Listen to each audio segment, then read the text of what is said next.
when Christina asked me if I would come and kind of share some of my story, I'll be honest, it was a little bit difficult because I didn't know how to tie my story to the film because I haven't seen the film. I haven't even read the script. She wouldn't tell me anything. But this idea that you guys were just speaking of, this fear causing you to stop doing things or to not want to do things is pivotal in, I think, anybody's cancer journey, but also anybody's, you mentioned chronic health, right? There's so many other things with that. So I want to share, the thing that stands out to me about my cancer journey is the word time. So time is a noun. The indefinite, continued progress of existence and events in the past, present, and future, regarded as a whole. So 4:33 p.m., November 13th of 2021, I opened my eyes from the best sleep that I had had in a very, very long time. One not easily duplicated, and one that is only induced by a colonoscopy. My eyes opened, and they were cloudy, but I saw my wife standing there, and this was weird. She was still as beautiful as ever, but it was weird because I had been there and been prepared for this procedure, and it was a Friday afternoon, the last day of the week, and I was the last appointment of the day. And I had watched other people wake up from their procedures, and there were no loved ones around them. It was weird. So I glanced over and I see Dr. Kasi coming back, pushing the curtain aside, and he looked at me, and I thought, is he tired? No. Is he frustrated? Maybe. But what I saw in his eyes was sadness. And I know that as a medical person, you're probably not supposed to give that view to your patient. But it was sadness. That was the look he had in his eyes. And again, I think probably outside of what he is meant to do, what he's supposed to do, what he's trained to do, he took my hand in one of his hands and he took my wife's hand in the other. And with tears in his eyes, he asked, "Do you have kids?" Time. I wanted to rewind and replay this conversation that followed because there was no way that I had heard him correctly.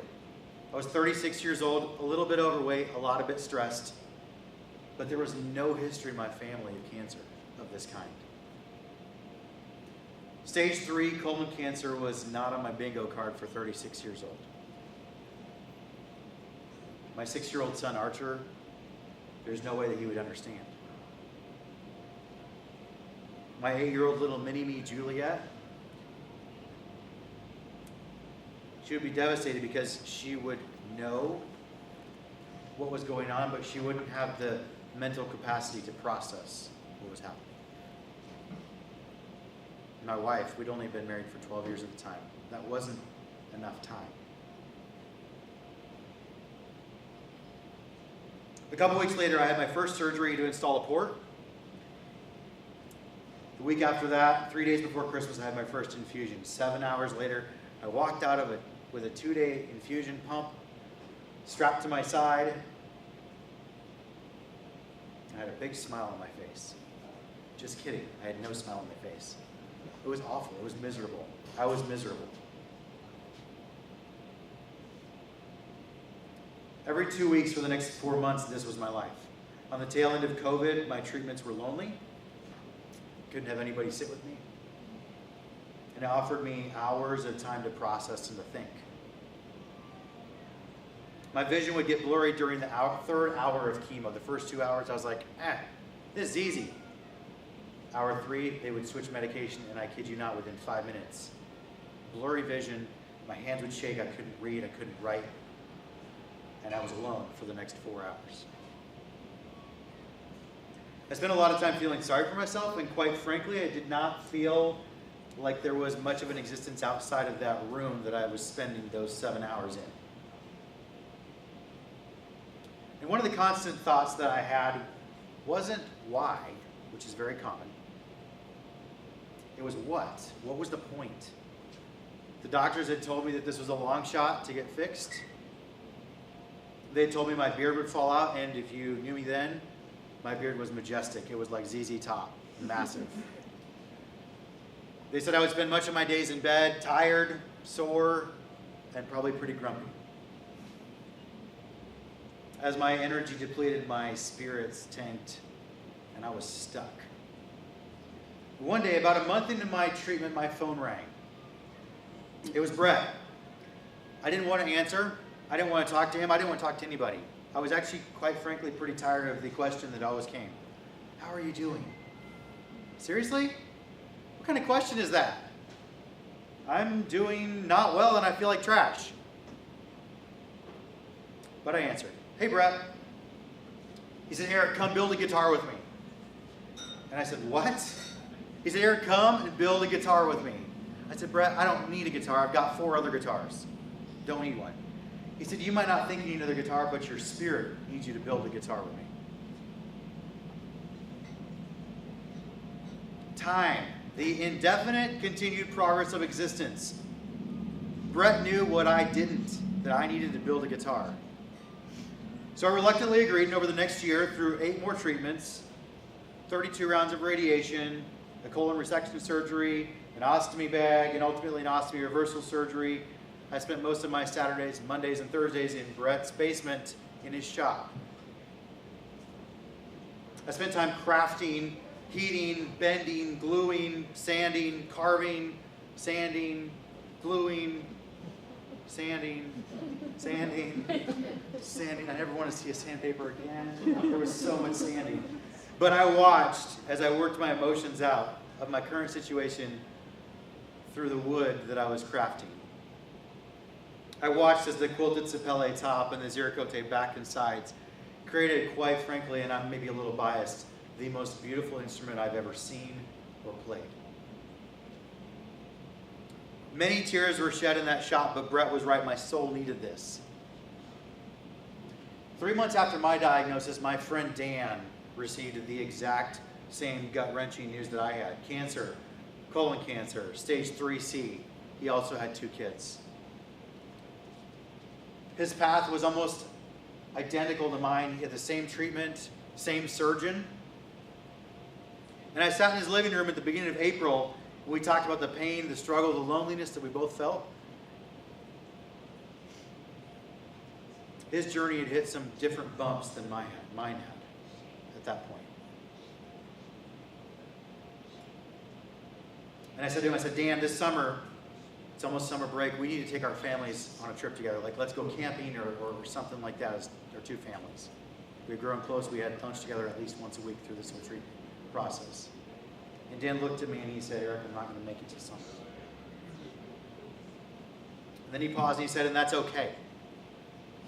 He said, I've never given up and I've never let this terrible disease stop me from living life. It's never stopped me from loving those around me. His journey ended differently than mine.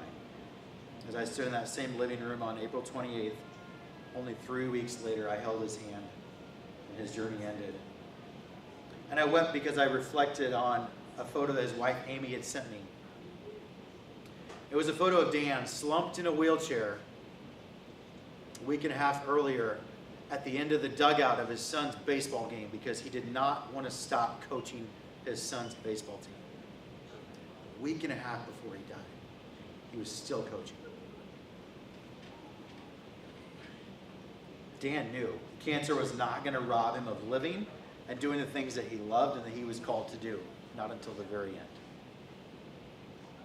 See, my idea of time was that it had stopped, that it had stood still, and that somehow my purpose and my drive were also frozen with that stoppage. Brett helped me see things a little bit differently, that I had to keep going. And Dan helped me see that cancer would not be the definition of my existence. And time, remember it's a noun. The indefinite, continued progress of existence and events in the past, present, and future, regarded as a whole. You see, cancer is a catalyst for people to ask hard questions where you reflect on purpose, you reflect on what you're doing and why. But what about the rest of us that aren't going through cancer right now? I want to share one last story with you. Last week, I was talking to one of my clients that's become a friend over the last 6 months. And he was telling me about this new calendar that he started using. It's called the mortality calendar. with a life calendar. I don't know if you've heard of this thing. Okay, across the top of this page, there's 52 little boxes. Okay? There are 90 rows of boxes. The 52 represent each week of the year. 90 of them represent approximately how many years we could live. It's a little bit morbid, but bear with me. So what Jay does is at the end of every week on Sunday afternoon, he picks up either a green marker or a black marker to mark how the week went. Green was a successful week. Black was an unsuccessful week. And he's quantified what success looks like for him. Success for Jay is, did he wake up at 4 a.m. every day? He's a pretty high capacity man. Did he hit the gym 5 times this week? He's a single guy. We live in this age of Uber Eats and such, so it's easy for him to sit in his apartment every night. So one of his definitions of success is, did he eat a meal with somebody 2 times a week outside of his apartment? He also asked himself, did I call my dad twice this week just to talk? That's his definition of success. So on this particular Sunday afternoon, Jay took out his green marker thinking through his week, and he said, I've had a great week. As he started to color in the green square, he was filled with conviction. You see, 2 years before this, 104 boxes on his calendar prior, he had gotten into an argument with his brother. Stupid argument, but what happens with brothers? I have a brother. Our pride gets in the way, stops us from actually getting anywhere. They had not spoken in 2 years. The conviction turned to guilt and then to shame. So what did Jay do?